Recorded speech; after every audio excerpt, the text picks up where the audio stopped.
Laksamana pertama juga dalam pelayaran modern, ya, dan juga mungkin kalau kemarin ada daftar 100 perempuan paling berpengaruh dunia, saya menominasikan beliau nih.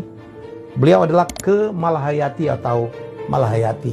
Sekarang nama salah satu kapal perang, ya, KRI Malahayati.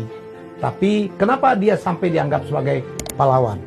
Luar biasa. Jadi Malahayati ini adalah pejuang Aceh. Ya, lahir tahun 1550 di Aceh Besar, yang waktu itu merupakan wilayah dari Kesultanan Aceh. Ya, dan ini luar biasa.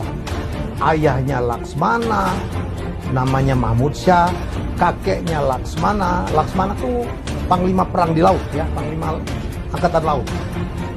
Kakeknya Muhammad Said Shah,